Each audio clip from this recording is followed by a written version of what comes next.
cik tuan saya ayeuna mah mulai ngaji rapihan syariat. Sanggeusna rapih terus belajar thariqah. Engke supaya mantep ibadah urang. Eueuh sieun geus loba ka Gusti Allah mah. Eta mah bahasa sagala sieun ka pocong. Sagala sieun ka kuntilanak, sagala sieun tah manu kos kari teu mah atah. Urang lamun geus mantep ibadah ka Gusti Allah, wah urang kur kasinaran terserah urang kasinaranana apa ku jalal Allah apa ku jamal Allah. Jadi urang teh sapoe-sapoena teh beda-beda wali teh engke terus aya sama Allah asa didengekeun bae asa ngadenge. Aya basor Allah asa neuleuh asa dideleukeun bae. Itu teh terus ke eueuh ke aya ieu ke eueuh ke aya ieu ke eueuh aya selalu kitu bae. Di per hari-perharina lain-lain ku Allah. Kumaha diberena ku Allah, tapi tetap jadikan nikmatan. Tapi tetap jadikan nikmatan. Ketika geus nyaho ka Gusti Allah, mantep ibadah. Entek ceuk Mama Bakri wali ma al-arif billah nu nyaho ka Allah hasba ma yumkinu bihasabiz zat wasifat. Nyahokeun heula Allahna.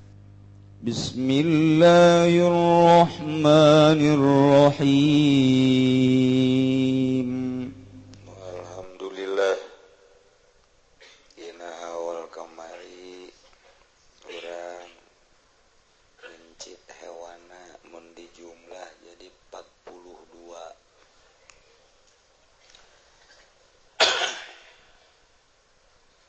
Cai atuh geus alhamdulillahirabbil alamin boro-boro dipake nginum dipake mandi dia bisa. Jadi muji syukur ka Gusti Allah Subhanahu wa taala jeung sajaba-sajabana.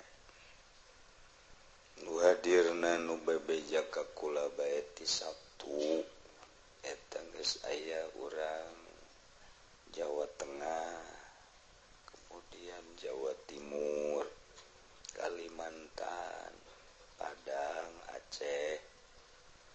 Ceuk kula saha nu ngabejaan teh si jelema tuh. Jadi dieu mah ku kula dibejana ulah lobaan-lobaan. Ulah rame-rame, urang-urang bae. Tapi ternyata 42 ludes kabeh. Berarti atuh gitu eta. Alhamdulillah. Malah sangu mah murad marit. Sakitu ge nu masakna aya 12 lembur. Tah eta tanda ka dieu teh lain deuk zikir-zikir amat.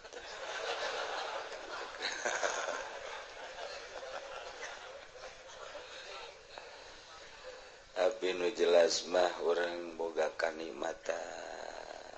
kesejukan batin. Zikir urang sorangan memeureun mun zikir kos kitu moal kuat. Di samping moal kuat atuh moal ngeunah. Sebab atuh zikir sorangan mah lain deui komo ti peuting geus culak-cileuk bae.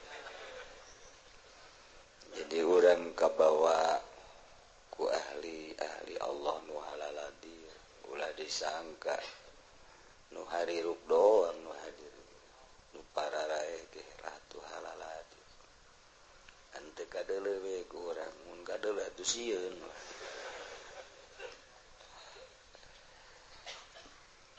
Harepanana eueuh deui hayang diaku umat Kangjeng Nabi Muhammad sallallahu alaihi wasallam tur diaku murid Tuan Syekh Abdul Qadir Al Jailani Quddisa Sirruh. Belah dieuna pisan urang contoh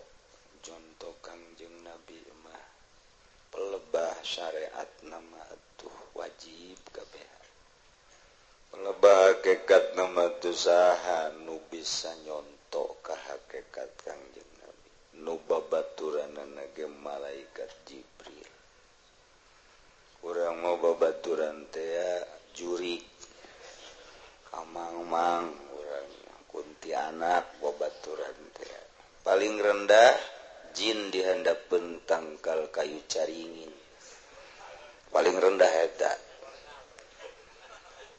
Nah jadi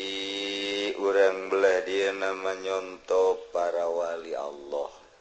khususna Syekh Abdul Qadir umumna para wali-wali mulai berbagai torekat anu dikembangkeun di dunia julukan ngarana beda-beda tergantung kumaha anu nyiptakeun jalan baik Ripaiyah, Utsmaniyah, Samaniyah, Satariyah jeung sajaba-sajabana terutama Qadiriyah wadang sabandian paling loba di dunia inti nama sarua nu mamana ge yang nu penting mah mu'tabarah aya guruna jeung silsilahna nu mere petunjuk soal jalan-jalan ke Allah melalui jalan khusus nu aya larangan-laranganana kabeh sarua pembersihan batin nu bentuk ngaran naon bae tarekat eta sarua hayang wusul ilallah melalui pembersihan batin ulah cinta dunia cinta makhluk nafsu syaitan nu dileungitkeun teh eta bae nafsul lawamah nafsul ammaratu bisu dipikeun narik nafsul kamilah nafsul radiyah nafsul mutmainnah nu dina Al-Qur'an dijelaskeun ya ayyatuhan nafsul mutmainnah irji'i ila rabbik radiyatan mardiyah fadkhuli fi ibadi wadkhuli jannati ya ayyuhalladzina amanu ya ayyuhan nafsul mutmainnah nafsu nu anteng tentrem tenang ka Allah eueuh lurak lirik ka sisi ka gigi neuleumio teu kasuat-suat teh neuleuh apan sa kos neuleuh kadal bae gitu neuleuh Innova gitu keneh neuleuh urang Lampung nu putih teh nu nongtot susuna teh teu tiis bae biasa mutmainnah ka Gusti tentrem ka Gusti cek Gusti hei nafsu mutmainnah irji'i geura balik maneh irji'i balik geura ka ditu urang titah baralik ke kabehan ila rabbiki ka pangeran anjeun radiyatan mardiyah ridho tur dipikar itu ngeunah teu hayang nanaon neuleuh nanaon ge ambung hiji we Allah tentrem bisa ngomong doang kan urang kitu teh bisa ngomong doang eusina di jero nafsul mutmainnah teh aya genep hiji aljud wa tawakkul al ibadah al khasyah tah eta lah di jero na nu kudu diteangan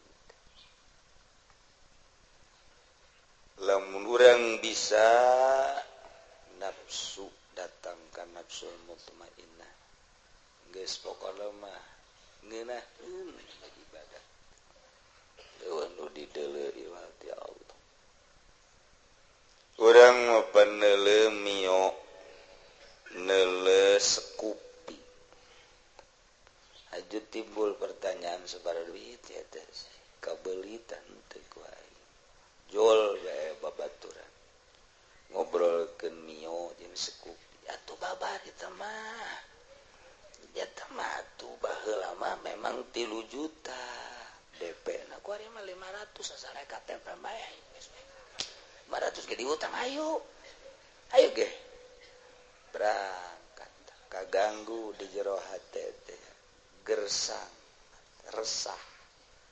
begitu sholat Allahu Akbar mio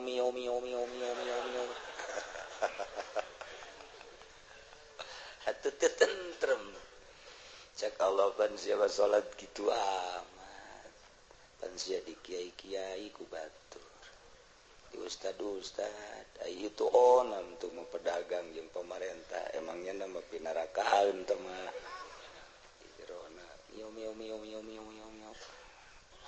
Mending dari apaan saya seperti duit teh. Pamari tama kacimone ge. Ditu pasang DP. Nah seperti kan DP na. 15 juta blond budak. Masya Allah. Itu begitu sholat Allah. Apa sah? Kredit. Terus selanjutnya karari itu baik mun urang terus kos kitu tah nu hayang jadi bupati nu hayang naik pangkat nu hayang naik gaji wah dan lain sebagainya pada desak-desak di jero hate tetep ceuli datang ngeunaheun bae eta salat moal bisa kaganggu. Jujurna tu ulah solat lain ulah solat berterus dengan ulah sok haju wawaliana can datang berarti sia tuh kudu kumaha tuh kiai kudu ulah keluar mulai mun urang hayang ka Allah pasti urang ngajauhan ti dinya ngajauhan di dinya teh ngaranna uzlah jero kamar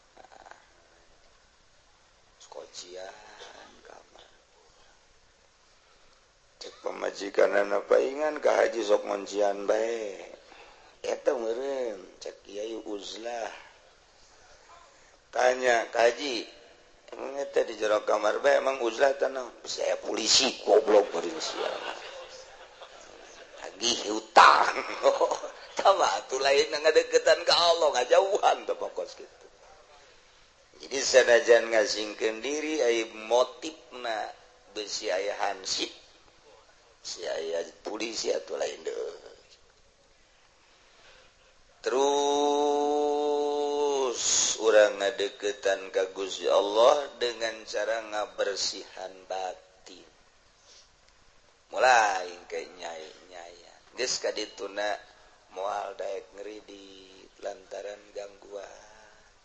Mualek ngajukeun proposal haram cika ahli tarekat ngajukeun proposal teh sebab dedeketan jeung dunia ngajauhan ka Gusti. Geus lamun aya kiai ngajukeun proposal eta teh lain kiai akhirat kos kitu teh kiai dunia. Terserah teman dituturkeun mangga deuk teh kayaknya sakadar nyaritakeun. Aya kiai ngridit lain kiai akhirat berarti kiai dunia sakadar nyaritakeun deuk dituturkeun mangga deuk teu sek bae bakal akur ke dongengna jeung nu ngridit. Assalamualaikum. Waalaikumsalam. Ieu mobil si anyar ngaridit karek saminggu. Nu mang haji mah geus sabulan tah. Akur beda poe doang tah. Aku di mana sih showroom mana ngobrol akur bakarna teh akur atuh berarti dunia kene. Waalaikumsalam tadi geus kebal teh kau panggil itu pan keur ngabangun alhamdulillah turun proposal sebarang turun di turun 100 ngajukeun mah nu turun aja 70 nu 30 ka mana meureunnan eta mah ku dedemit meureun utama ngaji ge eukeur 2 kali teh kalau proposal sarua teh 100 turun dah malah 50 nih ada demit teuber derajana teh mah tuh akur ngobrol tuh moal jauh di obrolan-obrolan nukara itu tapi labun jeung ahli Allah beda bakal ngobrol moal ngobrol ke nu kitu ngobrolkeun teh cara dumadeheus cara dedeketan ka Gusti Allah Subhanahu wa ta'ala. Nah hese horenganan ibadah jalur eta teu hese teu naon tergantung kumaha bagian ti Gusti Allah. Lamun boga bagian ti Gusti Allah gampang atuh jaka bae ge diatur ku Gusti. Ngan paling rendah nama gitu atas di gitu at-tasdiq wa taslim panghandap-handapna bagian mah ngabenerkeun jeung pasrah sakitu pasrah ka ahlina bahwa aya nu bisa cinta ka ahli geus urang pasrah jeung cinta ka ahli Allah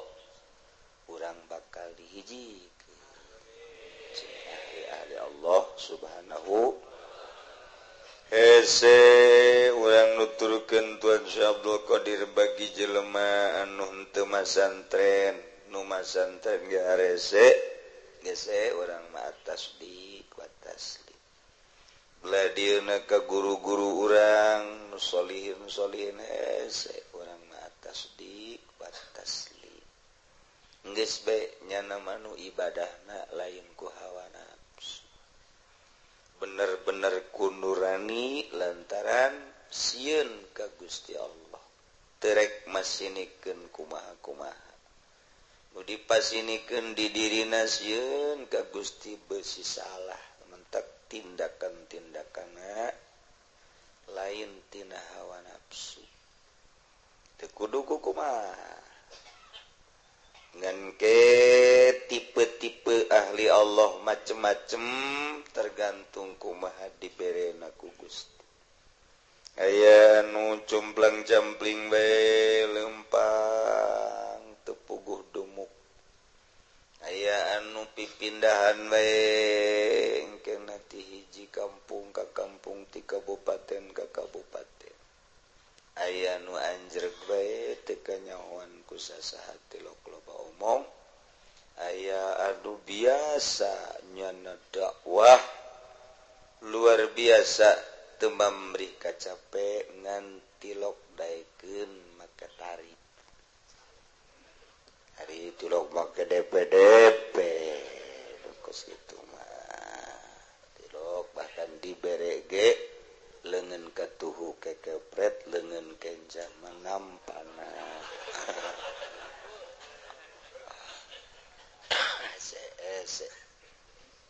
gitulah ahli-ahli Allah sepanjang masa satungtung dunia can kiamat aya bae ulah kaget tinggal sing hade dideuleukeun ku urang baik anu selalu musafir maupun anu pundah-pindah nu anjrek jeung sajabana titip lamun kapanggih jeung jelema nu kitu hate urang lempengkeun ulah aya suuzon bae geus urang bakal katutup jeung kahijab tembongkeun ke bakalna beuki turun ibadahna beuki kurang giat beuki kadituna teh teu bagus tingkahna gitulah komo datang kang nganyerikeun ka ahli Allah man azali waliyan faqad azantuhu bil harb saha jelema nu nganyerikeun ngahinakeun ka wali aing ceuk Allah teu kudu nyana kukumaha aing langsung nu bakal ngarusak sebab aing cinta aing nyana bendu bahaya Allah bae cintaeun nu mentak diangkat jadi wali kunaon atuh ai si eta keuleuh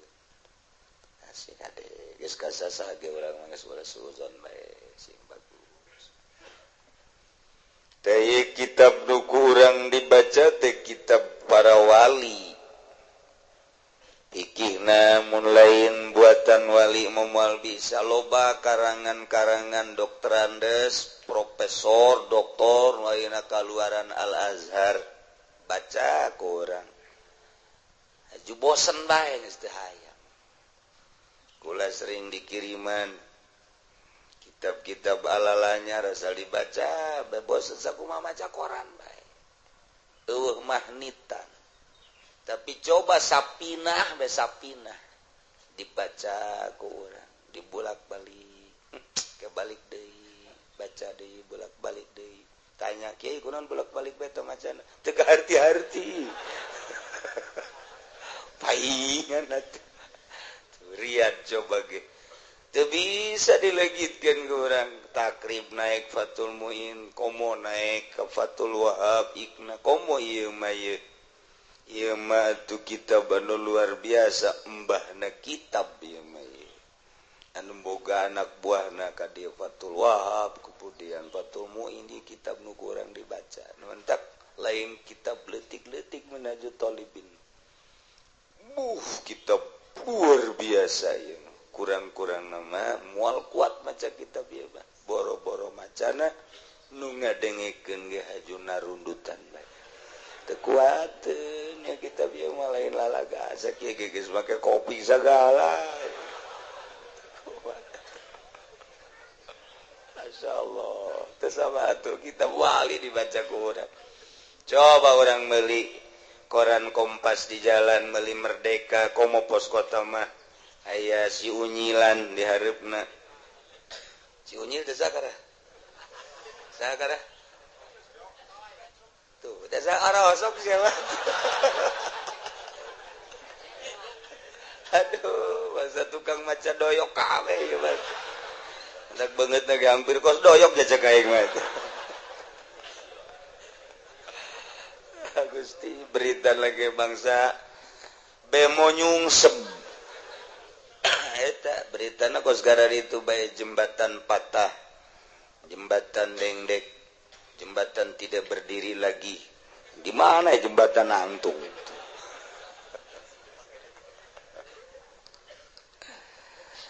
tidak kurang lembaran kedua uwi si budak susu nu budaan sih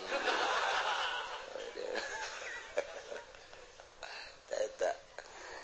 beda teh bahasa kos itu buringas bae boro-boro nungor aki-aki kacamatana dibuka neuleuh kos kitu mah kacamatana dibuka caknya jelas itu make kacamata ge barang maca Quran bae rumek cak heran ieu mah mata asal maca Quran teh kadeuleu asal neuleuh nu kitu dibuka kacamatana goblok teh aki-aki Asalnya itu mata tuh bisa dipakai ibadah teh, dipakai nu kitu we. Nu liwat be orang Lampung, kok kaca dibuka. Muter amat sih bujurna sakana. Innalillahi sakitu aki-aki. Maca kitab bade baca deui, pake deui kacamata. Teu kadeuleun sakana sekolot. Ai tadi neuleuh bujur ngora keneh.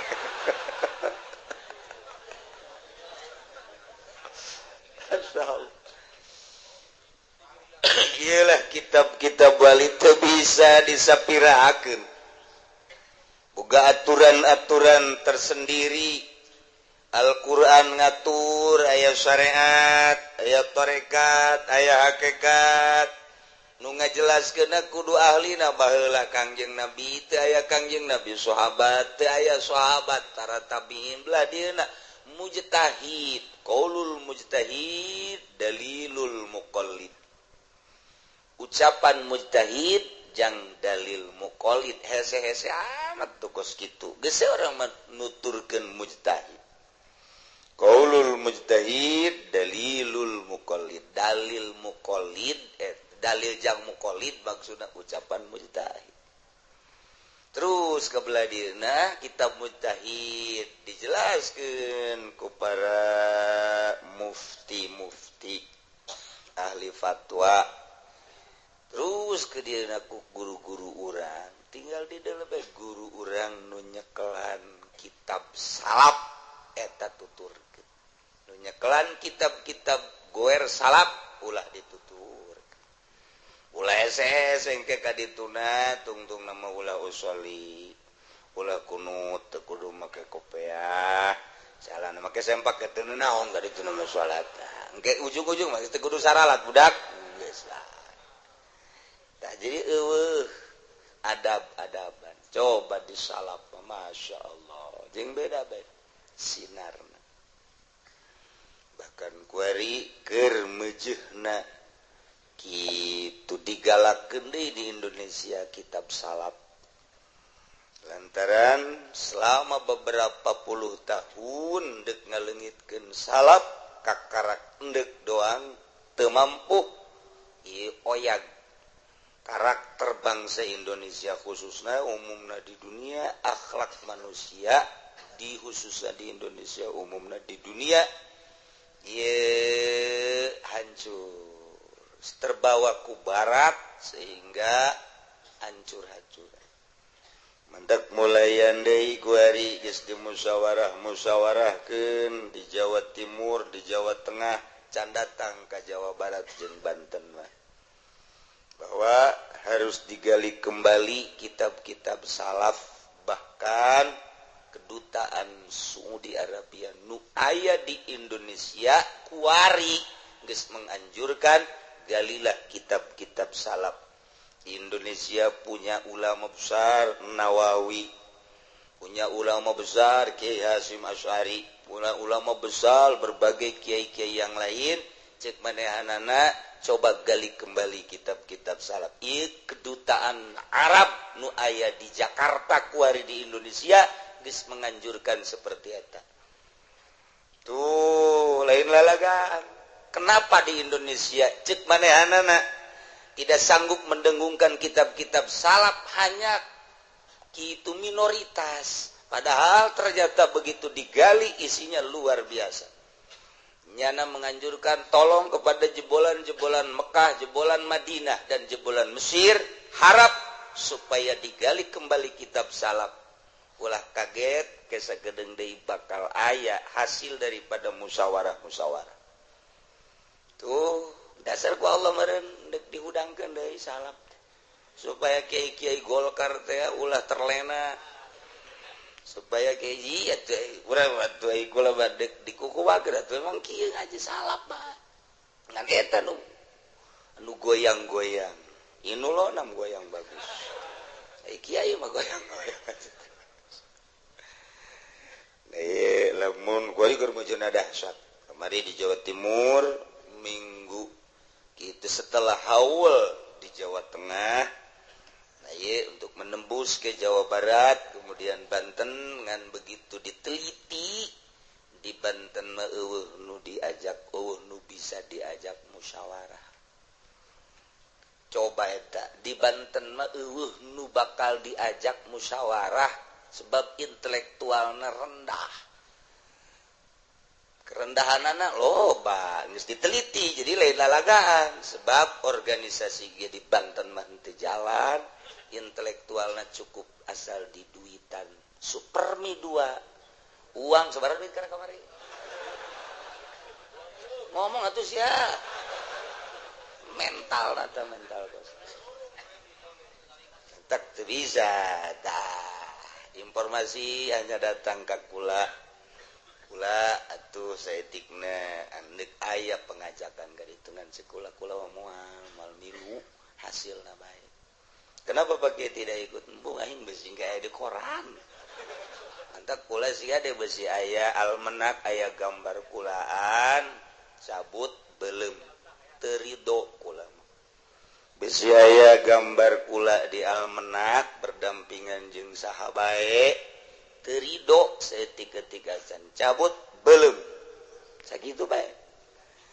Jadi kula mau embung kikituan foto ditempelkeun ge izin komo di almanak harita aya kiai ti Sukabumi geus itu tanpa sepengetahuan kula nyana di Cianjur gitu Cianjur Cianjur apa Sukabumi pohon da kiai lah nyin pondok pesantren jeung majelis akhirna gambarnya najeng kula waktu kunjungan dicitak di almanak sekian ribu bebe jaga kula hasilna ieu cenah tah Pak Kiai ieu majang pondok pesantren ulah cek kula hapus heula nu kulana di pondok pesantren di dinya kunaon kula ditempelkeun ulah tari doi mah cenah Kiai teu kudu kumaha asal Kiai izin teu izin embung emang kula sok neulekeun kieu betah sok neulekeun almanak batur aing ge mun dipoto kos kitu cek kitu isina amat aing embung kecuali foto kula dibawa dicokot ku parawan oh masalah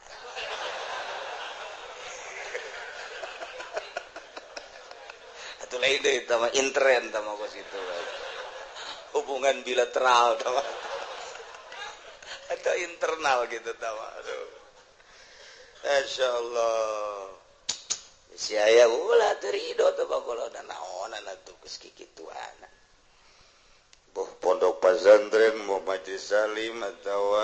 gitu organisasi atau partai atau seseorang ulah kecuali jam pribadi baik tuh ya sekali dia besi kebanggian nah belum baik masalah lantaran kurang teresep jadi kitab wali kitab para ulama salafus sholihin kuari keur digali kembali digalakeun deui di Syria kemudian di Pakistan kemudian di India di mana Mesir nah ieu kuari keur di Indonesia hasilna engke tungguan beberapa itu minggu atau bulan deui kan geus dikumpulkeun alumni Madinah geus dikumpulkeun sekian puluh di briefing ku kedutaan Arab bahwa jangan terlena dengan paham-paham Wahabi aneh nah ieu mah anehna deui Jakarta Mekah anu Wahabi na pohara Arab nu Wahabi na ieu kedutaan Arab nu kuari menganjurkan seperti eta didiskusikanlah karena penurunan moral hiji kedua kekuatan perang Taliban Sunni kekuatan perang Irak Sunni Wahabi mah teu boga kekuatan di Iran anu gawok nangtangan Amerika Sunni di Indonesia lamun eueuh Sunnian bertekuk lutut di hareupeun Amerika nah iyalah deuk aya perubahan saeutik mudah-mudahan dia diberi kuat amin ya robbal dan berbagai singgungan-singgungan masalah doaya di Indonesia nu terjadi nu selalu bertolak belakang jeung ahli sunnah wal jamaah yakni salafus sholihin ya kuari keur diomean deui lalauna bahayana gede ka hareupeuna entek kula ge kaondangan teu daek kudulah kula mah se ngaji jeung orang lembur jeung orang ketos jeung orang bangsa tuguha ranca bango masa jelema nu ti loka kota teh paling ceknya mah kota teh doyong sakitu kota teh doyong atuh geus jeung nu kitu aji orang lembur lah teu kudu ka kota sekedar informasi nah numantak kuari endek ngabersihan batin teh hese dina hayangna guru namana dina kapanggih jeung guruna berangkatna sulit keur carita cara padahal geus boga bagian mah tadi nyanana siap guruna sepanjang masa aya atuh ge beda uzlah teu kudu ka gunung teu kudu ka leuweung boga cara-cara tersendiri sanajan di imah bae uzlah mah bisa bae ulah mimilu bae ngasingkeun diri teu kitu mah sakali deui mudah-mudahan ruruba urang kamari dumadeus urang kamari melalui haul mudah-mudahan di samping orang hayang di aku murid oge mudah-mudahan orang bisa ngabersihkan batin orang tina kotoran-kotoran tina daki-daki tidak berbagai nanti menutup kemungkinan saha baik yang tidak terkecuali boh kalangan santri ustadz kiai kalangan pemerintah kalangan pejabat kalangan ekonom kalangan petani jakabeh gen nurani nama bersih nu ngahalangan teh hubna hubud dunia hubur riasa hubul jahubul mal eta atuh pemerintah kiai bisaeun mengabersihan batin atuh istimewa pembisnis bisa ngabersihan batin atuh hebat gitu keneh atuh petani bisa ngabersihan batin atuh cakep luar biasa komo kiai mah jeung urusan mangparati tapi lamun kiai na bae teu bisa ngabersihan batin makin jadi kiai makin takabur makin di kiai-kiai makin ria gede makin di kiai-kiai makin ujub atuh turun berarti salah saeutik ka masyarakat sia kiai atuh ka aing teh ulah manghaji malulu ateul aing ngadenge sia manghaji batu ira aing jadi kiaina kiaikeun atuh eta aya nu ngomong kitu segala Gusti jadi kiai teh hayang di kiai ku jelema kiai mah ku Allah kumaha lamun ku jelema di kiai-kiai ai ku Allah dicalo-calo calo mait cenah sia mah usbugu sama calo tadakar lain sebagainya ai ku jelema hayang di kiai-kiai ai ku Allah dicalo-calo teu bagus ka Allah we hiji ka Allah tak urang ngaji ge di dieu yang merenai macam bararisa hari nyurahkeun atuh bararisa nu bisa mah nu henteu mah henteu bae ngan nu jelas mah ieu ngabersihan batin urang ku lempangna ge ka imah dosa urang rara gagal eta lamun urang kadeuleun dosa di jalan loba jasa eta barang balik atuh asup deui aduh kapagi di jeung dosa cek dosa ieu nu tadi eta aing raga asup deui jana kadinya atuh kitu-kitu kele tentu masyaallah teu berubah nu kuduna mah hasil ngaji teh jadi daek kudang peti daek salat duha daek maca Quran daek sedekah perubahan berarti ngabersihan da batin urang laga hirup tumal kebal bakal balik jasa ka ditu bakal paeh jasa ditinggalkeun harta urang nu mana bae ditinggalkeun dulur urang nu mana bae anak pamajikan iwal ti urang babarengan jeung amal urang make jeung urang ngaapi lainkeun ka amal kesempatan aya harta aya teh daek sedekah ngutuk bakal kesempatan aya urang nasihat teh daek udang kesempatan aya teh daek tahajud teh daek duha atuh rugi amat nu lah di dunia moal kebal ditinggalkeun ai kitu mah urang boga harta sedekah masjid pondok pesantren majelis salim selagi aya ieu aing jatitipan ti Gusti kema ditinggalkeun ieu penting udang ala kadar tuh 2 rakaat bae mah duha kitu keneh maca Quran lah ta salat atawa penting ieu urang paeh teh atuh geus geuna henteu kaparanggi amal tuh ieu naon ieu amal ieu amal sedekah pan leutik amat pan leutik keur ieu mere kaduh mah juga aya jakal amat teu gede atuh makana cek dana teh nyapetot deui leutik geus ya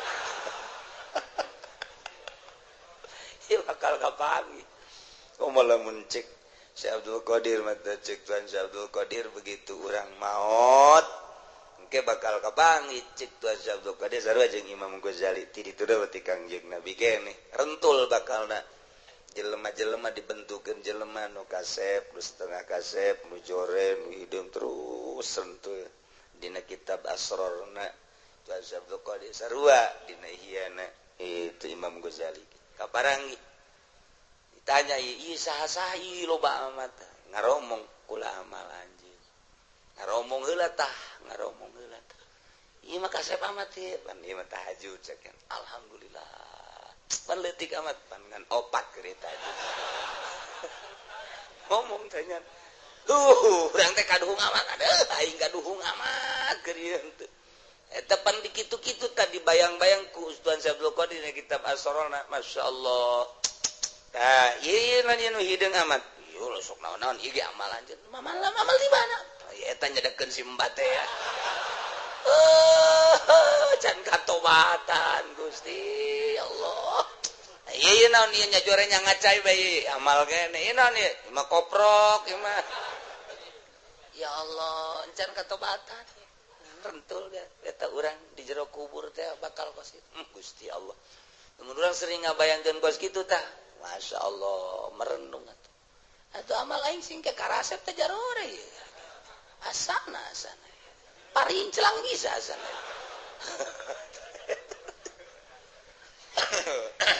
Urang lamun ningalian kitab-kitab wali-wali Allah dibentukeun gitu muringkak bulu. Datang ke mana urang? Masyaallah. Mendak ingat bae kadinya tak ingat kadinya. Komo dina tarekat pun kaya tafakur. Ieu mah keur carita henteu norekat ge inget bae kadinya. Udang we urang beuting. Inget tah. Yeun amal ai. Nonton TV heula sakeureun. Aya main bola. Atuh tungtungna mah tahajud eueuh. Eta kos kitu. Ngalobaan dosa nu ngalobaan amal-amal luar. Bayangkeun ku urang ketika urang di mahsyar amal rentul jarore boro-boro malaikat urang sorangan greget ka amal urang deuk sanu nulungan. Kitulah dina asrar Syekh Abdul Qadir. Bayangkeun urang di mahsyar amal urang rentul ngaderegetan urang. Terus bae urang lupat ka mana nyana nutur-nutur urang. Nutur-nutur urang bae geus kabeh. Deres anu bagus nu goreng ketika urang endek ditimbang amal. Atuh urang ge boga sangka. Begitu neuleuh hararideung azana aing mah ditimbang ka dieu yeuh. Geus urang mah ge boga sangka eta kos harari itu. Disia-siakeun ge ceuk atuh deuk naon disia-siakeun ieu mah amal sia. Deuk kumaha. Tapi lamun kararasep baragus atuh tenang urang deuk ditimbang siap. Ditimbang sabaraha jeung di mana siap urang geus neuleuh eta kararasep atuh nu bakal numpakan belah katuhu. Urang sorangan geus bisa neuleuh tah. Nu hideungna sapirangan dua doang. Ieu waduh kararasep coba lamun hideung gawe. Waduh. Aing puyeng jeung iri ditimbang amal. Gitulah ucapan-ucapan Syekh Abdul Qadir bahkan aya sababaraha puluh ilham nu kunyana dikitabkeun dibukukeun ke kukula insyaallah iraha dibacakeun ilham langsung ti Gusti lamun wali lamun Kangjeng Nabi mawahyu bentukna Al-Qur'an atawa hadis qudsi ieu mah ilham dikitabkeun aya kitabna caritaan diri menang ilham ti Gusti anu menang ilham tanggal sekian malam anu mentak kekutubanna nampak lantaran ilhamna dikitabkeun. Ku hese-hesena dibaca kapanggih bae urang jeung Haji Ilham. Ya iya. Ya Haji Ilham ya. Datang ka dinya Syekh Abdul Qadir mah. Bacaan kurang ilham tadi antarana ilham nu tadi dibacakeun amal urang dibentukeun. Ti Gusti eta teh dibacakeun nami mas kadar urayan bae. Jadi urang isin ke di mahsyar teh lamun urang di mahsyar teh ke kieu teh tiuk bae kapanggih panding babaturan Baji urang atuh eta naon eta aduh eta nu hideungna teh ieu kredit mio ieu nu ieu apaan sa nu ieu teu ngazakat nu ieu atuh pan isin urang bayangkeun cek Abdul Qadir engke bakal kos kitu masyaallah. Di dunia mama di kiai-kiai di akhirat na engke bakal kanyahoan nu keurieu kurang dibuya-buya teh ieu jaharari dong eta ieu nu ieu mah proposal ti Golkar cenah ieu mah alah isin jasa entak makin nyaho makin sieun makin apik makin sabodo aing mah mikiran diri aing ge kararieu ese jasa boro-boro mikiran sararia di dunia kene ngasingkeun diri Itulah ala kadar perjalanan wali kelamun bisa bedang ke herang di jero hatena anu cara ricing mio sekupi apansa inopa aya getrek doang di dia kok atuh hiji ge gede teman trek mah geus tenang salatnya kayak gini Allah akbar moal buru-buru Allah nu aya di jero teh Allah nu ngahirupan urang nu ngayakeun nu ngarizkian nu ngahirupan nu maekeun nu ngagerak-gerak atuh ngeunaheun kapanggih geus salat teh kapanggih jeung Allah bahasa sompralna keur ngobrol jeung Allah disebut munajat geuna Allah tenang salat aya kretek-kretek kurtak-kretek aya nu bangsa ganggu aing ja aing mah keur jeung Allah teu izin sia ka Allah moal sieun urang aya kuntilanak bapak sia kuntilanak ka dieu ayo bariskeun ku sia kuntilanak sia incuna baona bapak kolot wah aing moal sieun aing mah keur jeung Allah atuh datang deui bapak kolot deui deui sia kalau bawas molotot di dinya kasihin sebab ketika urang Allahumma Allah aya berarti sedangkan ayana Allah aqrabu min hablil warid leuwih deukeut tibatan urat genggerong ketika urang Allahumma rzuqni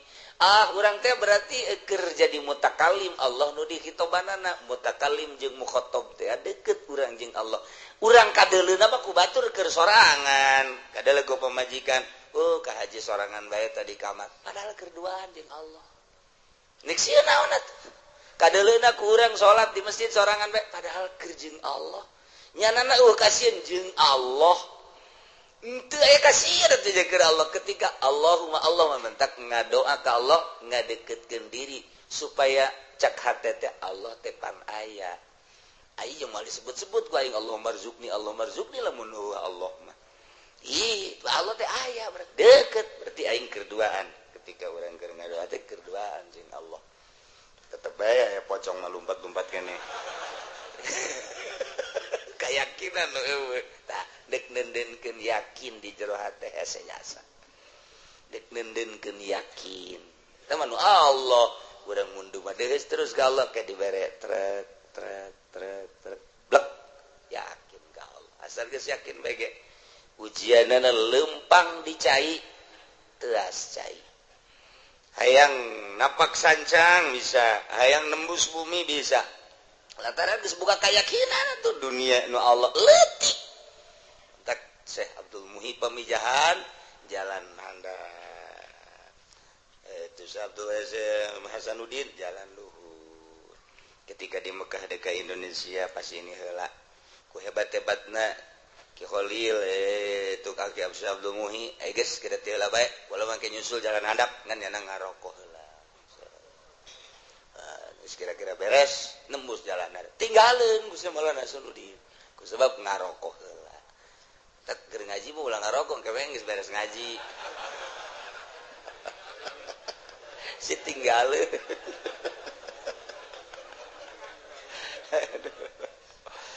kecuali merenya nak di rokona atau berjamaah jeung kula masalah tama tinggalin kabehan tama tuh Masya Allah ya urang hayang bersih hati jasa ngeureun bersih hati mah nikmat komo lamun pamajikan urang bersih hatena atuh sorga teh mah urang boga pamajikan hatena bersih bening mengkristal atuh salakina sorga moal marah di kumaha-kumaha ketika orang hayang nyanduk atuh mangga ka haji masalah jelas di dunia mal kebeli cek bersih ka haji hayang masalah kula mah pokokna basal digilir bae bersih jasa berarti tah bersih jasa tah hatena tah ibu encan ge kakara ka ambodek nyandung nyeun kokoprak 5 geus dikieu-kieu we koprak biasana kokoprak jang kotok kieu jang salaki bisa dibobodo inilah penjernihan hati orang melalui sholat melalui ngaji roh orang gak bawa ku urayan-urayan wali sebab walina ahli ruh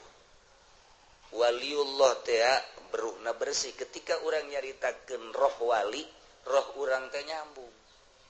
roh urang nyambung urang ge melengek we ge nyaritakeun roh wali teh oh gitunya bisa ieu bisa napak sancang bisa kahandap roh urang ge tercengang cak roh urang sia atuh kitu kumaha tuh carana atuh ngajina ulah ngopi bae atuh roh urang teh berontak sebenarnya mah kamata ulah nonton TV BK ceuli ieu mah ngaji ge HP di bawa bae roh urang berontak roh urang berontak lumantak ge teu kudu make pamflet teu kudu dilarang membawa HP teu kudu asal rohna geus sadar engke ge HP diteunden sorangan lamun make aturan-aturan kos kitu rohna teu terpaksa engke nafsu nu aya moal ngaji deui mah bas hayang sebab naon aku kan sangat mencintai HP tidak bisa berpisah aku dengan HP teman setia engkau adalah HP sampai mati akan ku bawa cek HP teh iya gua juga teman elu ntar ke neraka bareng-bareng yuk dan mata kahesna ge ngaji teh nyadarkeun diri ai geus sadar mangke salat ngeunaheun ngaji Quran ngeunaheun HP TV atuh diharam-haram TV cara orang Bogor atau tetep aja di harapan guru untuk boga ketika guru mah waduh 27 in kemarin 14 gua 27 in wow luar biasa nah eta rohna teu sadar lantaran teu pernah nyaritakeun wali teu pernah nyaritakeun ulama salafus sholihin nu dicaritakeun ulama proposal dicaritakeun ulama modern teas hate dongeng ulama kos gitu mah sebabnya nama ngadongengkeun teh bangunan ngadongengkeun perkembangan ngadongengkeun teh debat panas otak panas ngadongengkeun tuh yang kemarin tuh udah beres nih kreditannya sekarang ngeredit lagi tangkorak sia goblok meureun panas orang tapi panyaritakeun wali mah jawali mah teu hayangan dunia jijaeunya roh orang berontak aing mah jaresep keneh nyana berontak jual atuh nu Avanza meuli Innova tuh ngagedean atuh tah mah hendak sambung-sambungkeun roh orang jeung roh kumal jeung roh nu salampurna minimal roh urang teh mengetahui nu roh urang teh hayang bersih mbungkeun ka neraka teh ketika ngadengikeun urayan-urayan wali nyana ngadengikeun tentrem hate ngeunaheun hate tuh jadi nyana ge neangan kangeunahan di mana coba ai oh ngaji ka Cilongok ngeunaheun ye cicing di hadapan tangkal Ambon ke tukang sate bari ngagebegan sate atuh tah mah 5 kali ngaji bisa jadi tukang sate tah mah tuh itu bebe jamaah ngaji roh ieu hasilkeun urusan roh urang boga keyakinan ya kitab buatan wali nyambung hate urang lamun urang kitab gos itu leuwih dibaca loba kitab nu modern teu nyambung jeung wali entek disambungkeun ku urang jeung waliullah hate urang roh urang jeung moal kebal ge pararae pan urang aya geus cara rambung mah tepan ngeunaheun Bismillahirrahmanirrahim faman kanat maka saha jelema nu aya ahwalna sopiatan eta bersih muwafaqatan li syariatil muhammadiyah ngakuran kana syariat bangsa Muhammad alimna ana batinahu sopiana tu sanyana batina eta bersih la takhlita fihi wa kacampuranana wa man kana tahwaluhu zulmaniyatan sahajelema anu ahwalna teh eta bangsa pepeteng mukhalifatan li syariatil muhammadiyah nu nyulayan kana syariat bangsa Muhammad atau alimna makanya urang sadayana bahwa anna batina zulmaniun la sopapi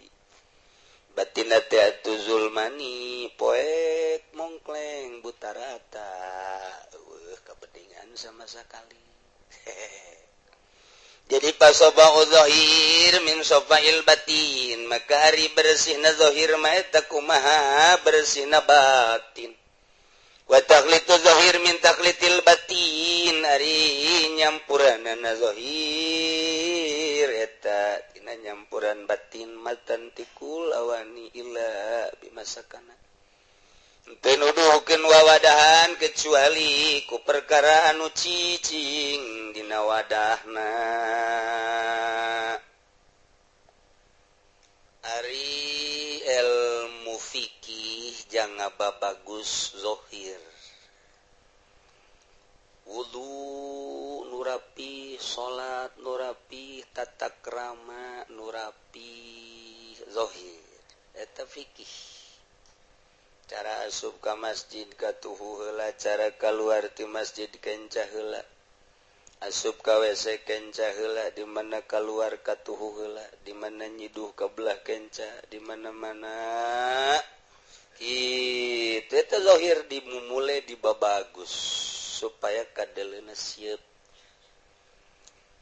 lamun cara wadah mah eta gelas teh dirapihan ku urang dikumbah eta gelas teh akeuna herang bila perlu dikerokan ku urang jadi herang ta gelas ku ari geus herang gelasna ieu eueuh sian mah saherang-herangna gelas ge pastina mah budak leutik atumbungeun lantaran eueuh nu di wadahanana sapira wadah du butuh ge nu di wadahanana mun kopi-kopi mun teh-teh mun cai putih-putih mun susu-susu ta eta gelas teh bisa digunakeun ku urang ketika aya nu di wadahanana eta hideung kaciri hideung mun di wadahanana koneng kaciri koneng di wadahanana putih susu kadeuleu nu di wadahana madu kadeuleu nu di wadahana cai putih kadeuleu mengkristal kitu keneh ieu awak urang eta hate di mana-mana bersih ta eta teh bakal kanyahoan di mana-mana nu di wadahanana ieu makrifat ka Gusti Allah bakal kanyahoan mengkristal di mana-mana dina hate aya asror bakal kanyahoan rahasia-rahasia hikmah di mana-mana eta gelas di wadahan wadah nu gelas teh racun bakal kanyahoan di mana-mana ieu gelas teh dipake wawadah kitu arak bakal kanyahoan kitu keneh hate di mana-mana di jerona aya racunan aya hasudan aya riaan aya gibahan aya hubul mal hubur yasa hubul jah eta teh kanyahoan kesanajan eta kolbu di jero ari awakna zahir di luar tapi kanyahoan bae percis opos gelas make di wadahan eusi-eusian kunaon bae kanyahoan hanya orang-orang tertentulah anu nyahoeun kana yen eta hate bagus eta hate teh kurang bagus bangunan teh kanyahoan padahal mah kanyahoan teh lain lalagaan kanyahoan besi teu percaya kanyahoan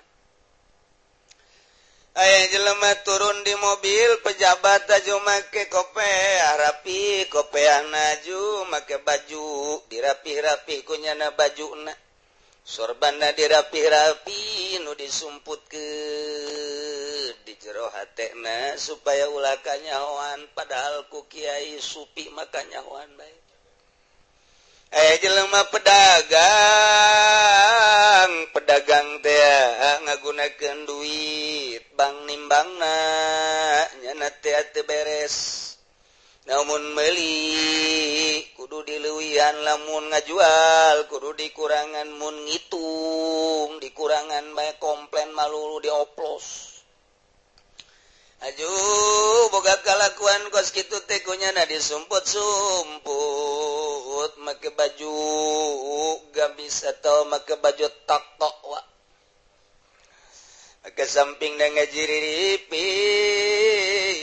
taju kopeana ge luar biasa mancrit eleh muamar kadapi mah sorbana digulak-gilek di bagus-bagus samaruku Kiai Supi teu kajawan ngan Kiai teu meunang ngajelas-jelaskeun mun ngajelaskeun nufur jelema antepkeun bae padahal kanyahoan zahir teh kos kitu. Atuh lamun Kangjeng Nabi mah langsung sahabat teh disenyum Kangjeng Nabi anu di zaman Sina Abu Bakar Sina Utsman senalika nyahoan dia zaman Sabtu Qadir mah komo nembrak di zaman guru-guru urang ge hatta zaman kiwari sarua baengan atuh teu meunang ditembrak-tembrak ngan kanyahoan naon nu disumput-sumput ku urang nu disumput-sumput tuh mantak hasud teh aya di jero hate ngan ku ahli nama kanyahoan aya hasudan teh aya kibiran kanyahoan kok bisa kos kitunya kitulah ilmu Allah lamun ku Gusti geus dibere rahasia ku Gusti geus dibere asrar jadi kabayang kabeh eta lah engke syarat jadi guru mursyid jelema anu geus caang hatena bisa nempo ka murid nu aya di masyrik murid nu aya di maghrib aya murid tariqah kemudian manehanana ieu aya hasud ka guruna geus hasud ka guruna nu mantak hasud lantaran aya guruna daharna ngeunah bae pake bagus bae kendaraan mewah juai muridna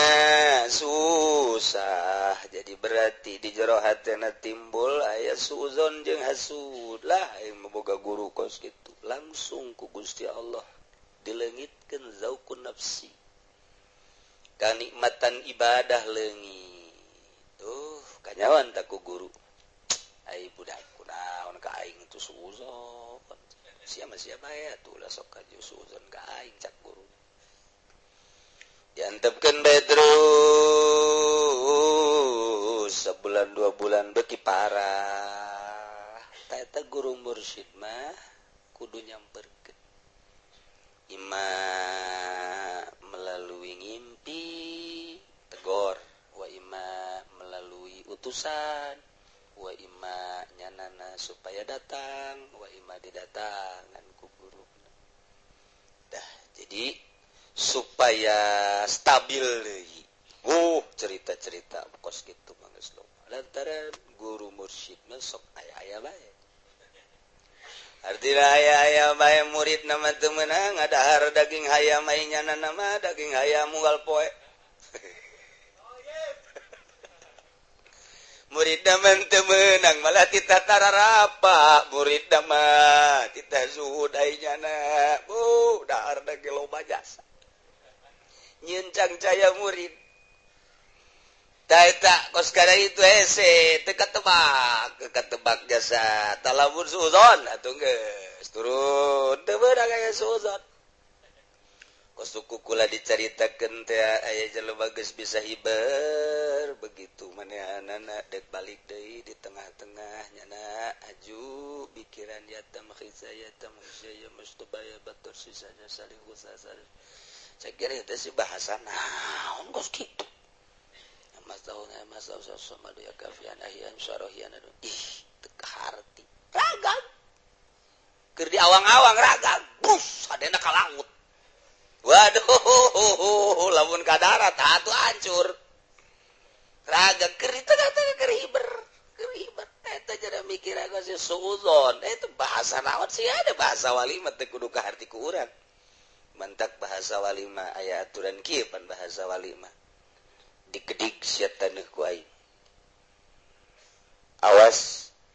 ulah sambatkan yaya anjing belang anjing hideung pelet eta sebenarnya mah eta pelet eta sebenarnya mah eta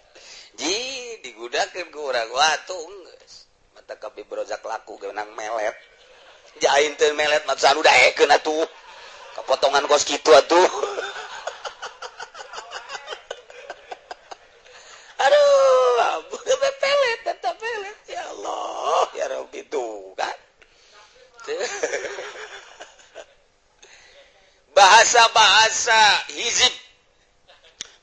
bahasa hizib hararese dicerna ku urang ulah percaya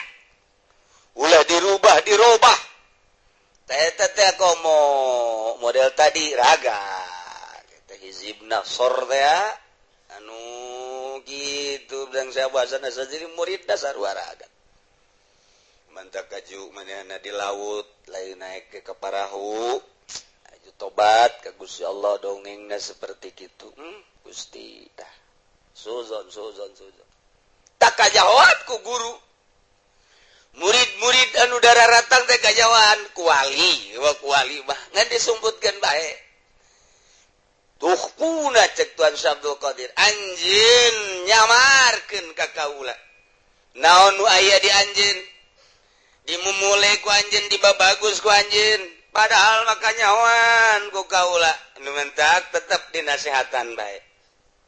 sanajan ku kumaha ge deuk dilempengkeun bae ku wali mah tetep dilempengkeun sekali ke malah osok ke dedenya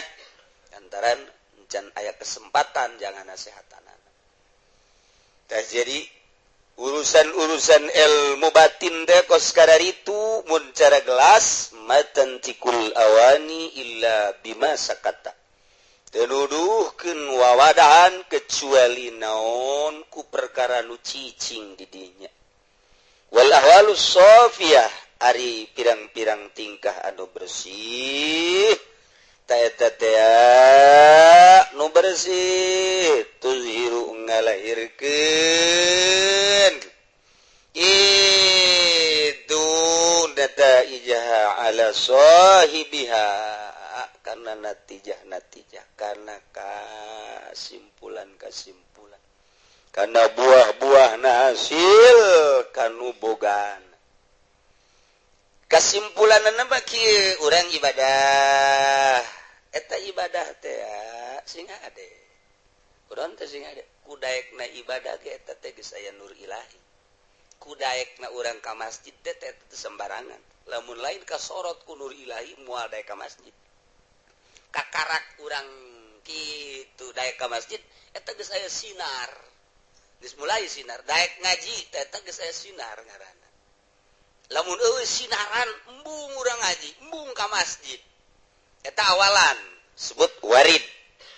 sinar ilahi pertama ta eta teh geus daek urang ka masjid geus daek urang salat lamun urang bisa bersyukur urang teh geus dibere daek nang Allah teh lain nang urang nang Allah urang nangtung nang Allah urang salat nang Allah ulah boga rasa nang urang ketika boga rasa nang urang kahijab urang teh deuk ngaleungitkeun eta ku hese jasa adat supaya jadi taat watek supaya jadi taat ulah aya adat-adat jelema mun masih keneh make sabab terus bae di syariat jelema mun maksikeun make watek di syariat bae datang ka paeh ge jelema mun make adat di syariat bae urang teh deuk ngaluncat ulah make adat jeung ulah make syariat eta pan kudu aya nu nungtun nu paham lain berarti syariatna haju ditinggalkeun ku urang syariat mah geus jalan ka cai unggal poe geus ulah diitung-itung ulah dianggap-anggap ulah dipikir-pikir ku ari mah ibadahna geus make ruhani eta pan urang ieu ibadah teh lain awak sabarana mah ruh lamun ruhna kaluar mah awak urang bangke atuh bangke sok kita salat awak urang rohan moal bisa berarti roh nu mentak awak mah lamun gering awak atuh salat bae make roh bisa diuk rohna diuk teu bisa ngedeng teu bisa bari ngedeng atuh bari nagara kicep jar roh nu salat mah roh tah nu mentak urang ibadah teh lamun masih keneh ngagunakeun awak doang atuh moal ngeunah hibzun li anfasin yakunu khurujuha wa dukhuluha tanya wa zaka afdalu wa anfa'u idza ra'aita din azkiya ra'aita wa zaka afdalu wa anfa'u idza ra'aita di mana anjeun ngaraksa nafsan kana roh hibzun li anfasin ngaraksa napas yakunu khurujuha asup keluar waduhuluha jeung asup jeung kaluarna engke ge salat ge ngeunaheun bakalna tah ieu teh kebersihan batin bersih nyana teh capek berusaha ngabersihkeun batin capek ngaleungitkeun ria mungkin satahun ngaleungitkeun ujub ngaleungitkeun terus wah capek terus bae mun cara jelema naik make geus datang morosot deui datang ka tengah morosot ka naik tak eta teh satungtung encan bersih mah moal ka bisa naik nyana berusaha terus penting udang salat zikir terus sesuai jeung aturan engke kebal-kebal ku Gusti Allah dibere asal geus dibere bener wah nyana ge kaget nyana kaget kok asa di mana aya ngeunaheun asa di mana nikmat geus hese nyaritakeun eta mah kanikmatan kos kitu mah tah eta bersih ngaranna eta teh ahwalus sofiyah tingkah anu bersih tuzhiru nataijaha ala sahibiha engke bakal ngabijilkeun paedah kanu bogana artina kumaha tah engke bangsa isuk-isuk deuleukeun jelema akur bae tah nu lempang deka mana akur bae artina akur teh aya gerak Allahan nyana deka pabrik nyana deka kantor nyana deka gerak Allah nu kadeuleuna nang Allah geus lewat ti syariat geus kabeh dibere panas gerak Allah teh al-mudabbir al-muharrik wal musakkin anu ngarobah-robah anu nyicingkeun cicing urang ieu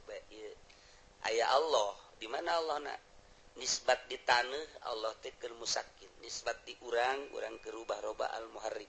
hiji sifat Allah teh hiji afalna hiji sifatna hiji zatna bakal kaharti zat Allah ngan teu bisa dijelaskeun di mana kaharti afal jeung sifatna geus ngaji heula tauhid afal ngaji heula tauhid sifat engke bakal kaharti zat fala ainun taraka wala yadun tasilu ilaika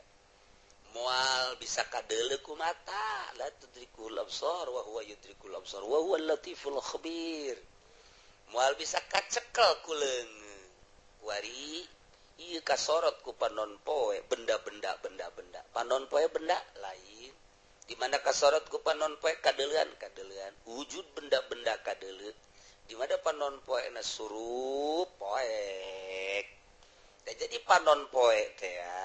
bisa nyaangan teu bisa kacekel sinar mah wala ainun taraka wala yadun tasilu ilaika benda lain ngan di mana aya panon poe cang kadeuleu ieu sarua di mana aya nur ilahi ma'rifat tak eta teh dicekel teu bisa fala ainun taraka wala yadun tasilu ilaika hese nyaritakeunana ngan karasa ku nyana ngeunaheun nikmat mantak lamun urang sok ngawiridkeun eta teh itu wiridan Kangjeng Nabi Khadir Allahumma ya man lahu wajun la ya Allahumma ya man lusyin sanun ansani wala zamuna wa ya man la tuqdirun ma wa ya man yubrim ilma azikni Allah wa ta'fiqa ala wa tamaribata eta wiridan Kangjeng Nabi Khadir engke cenah satu saat lamun urang ngalanggengkeun wiridan eta Kangjeng Nabi Khadir tetep datang minimal hidir nu aya di lembur urang engke datang tak dibantu Kangjeng Nabi Khadir datang ka urang we aja apa mere hikmah mere ilmu ma'rifat lamun urang kadatangan ku bupati berarti deuk mere naon kana deuk mere lamun urang kadatangan ku gubernur berarti ya sekupi nah, tapi lamun urang kadatangan ku wali jangan mere hikmah urang sasalaman doang neuleuh wajah wali ngerenyet hate urang sebab daun sebab jana magis tersepen dunia jadi urang ningali wajah wali teh nah langsung beda kalah hate urang sebabnya nama bening bersih tah ieu ahwalus sofiyah tingkah anu bersih ngalahirkeun kanu bogana nikmat ngeunaheun asal geus dibere kos kitu geus malah hayang ka mana geus malah hayang ka mana geus ngeunaheun jasa jeung Gusti Allah nikmat desalan ceuk lamun Siti Rubaiah nyaritakeun kieu teh cak urang lemburna nanaonan di jero imah bae tuh batur tuh deuleu tuh nu ka Ancol tuh batur tuh nu ka Karangbolong Jakarta tuh rame ieu mah di imah bae seri bae Siti Rubaiah terus lantaran terus bae diomong kitu cek Siti Rubaiah teh nyaho sia mah ngan sakadar reresepan zahir kula mah di jero kamar teh jeung nu nyieun Ancol jeung nu nyieun Karangbolong jeung nu nyieun karamean atuh indahan kula di jero kamar dibandingkeun jeung mane apruk-aprukan kitu pernapas babarengan jeung Gusti Allah ngeunaheun nikmat cek Siti Rubaiatul Adawiyah mane mangan teu nyaho bae kana kanikmatan anu hakiki coba eta masyaallah lamun Siti Zulaikha baheula ngudag-gudag Kangjeng Nabi Yusuf alaihis salam ngudag-gudag Siti Zulaikha datang ka nyana teh ya itu ngunci Kangjeng Nabi Yusuf kunci dicekel Kangjeng Nabi Yusuf datang ka soekpan naon kitu ngaranna baju tukangna baju Kangjeng Nabi Yusuf ngaranna ge manusia begitu ningali Siti Zulaikha maka dia geus dibuka aduh atuh mun Nabi brojak atuh tinggal cek lakuan ya Allah tapi malaikat Jibril langsung ya Jibril cek bos saya ya tur pencet dipencet ieu na ku malaikat Jibril kala luar cai manis leuleus manusiawi tetep syahwat aya jadi teu kesampean lah Siti Zulaikha kacaritakeun panjang ke dina tafsir ieu mah ujung-ujungna we heula begitu Kangjeng Nabi Yusuf geus jadi raja nyana nanyakeun di mana Zulaikha kuari wah diteangan lantaran geus jadi raja aya habarna cenah nyana di handapeun jembatan wah tuh Kangjeng Nabi Yusuf langsung make kuda kebesaran negara make baju kebesaran make mahkota kebesaran kakasepan Kangjeng Nabi Yusuf pohara mejeuna we atuh nya kasepnya jadi raja dah Assalamualaikum seri Siti Zulaikha Assalamualaikum tengah jawab Siti Zulaikha Assalamualaikum cek Kangjeng Nabi Yusuf saha Yusuf Faisal istri Hetikus Endang oh Yusuf cek Siti Zulaikha naon ka dieu mau menyambungkan asmara yang dulu kini aku telah jadi raja segala-galanya ada di tanganku engkau dulu aku tahu mencintaiku dan kini aku akan ambet kembali naon ambet aduh Siti Zulaikha teh gurucut jai batala di sisi jembatan teh enggak jawab terus dirayu ku Kangjeng Nabi Yusuf tetep sakali dua kali katilu kali yuk orang ka istana anjeun rek dikawin ku kau cek Siti Zulaikha baheula kaula cinta ka anjeun resep ka anjeun lantaran kula jauh jeung Khalik keur jauh jeung Khalik resep teh pada makhluk be urang jeung urang kuari mah kula geus selalu jeung Khalik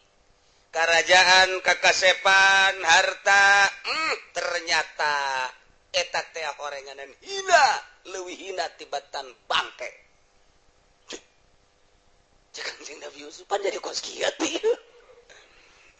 ih da horeng raja teh hina kasep teh gelis teh hina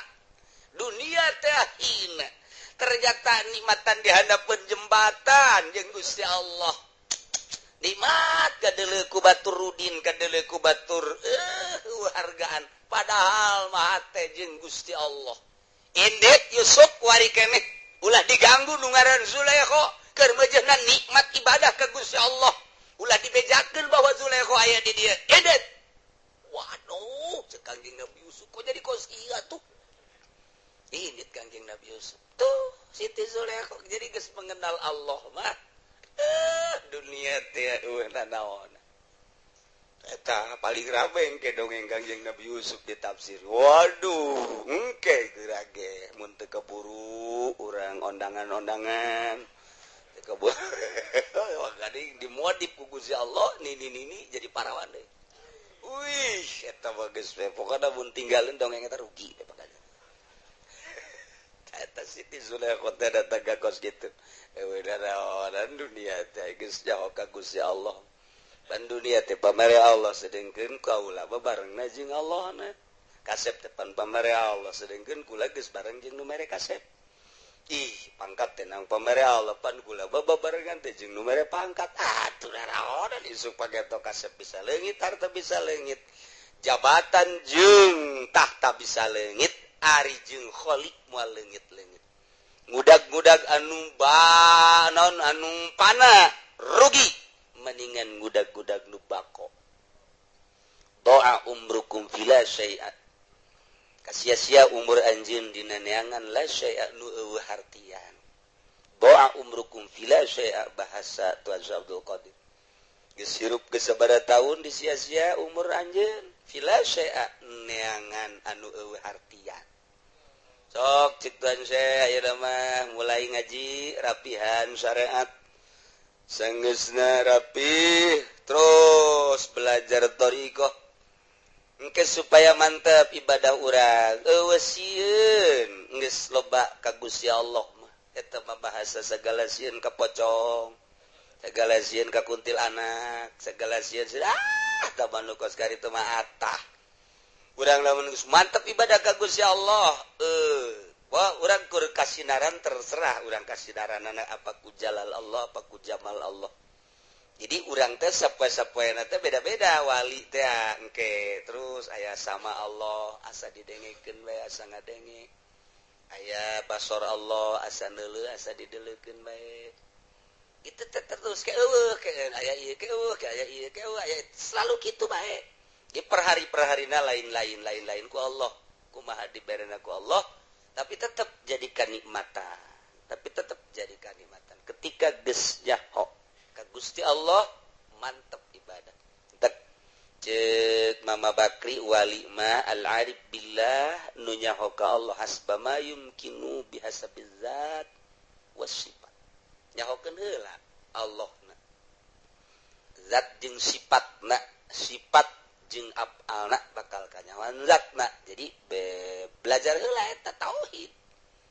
geus beres tauhid kakarat al muwazibul taat selalu taat al mujtanibu anil maksiat ngajauhan maksiat eta wali nu kos kitu teh ceuk Mama Bakri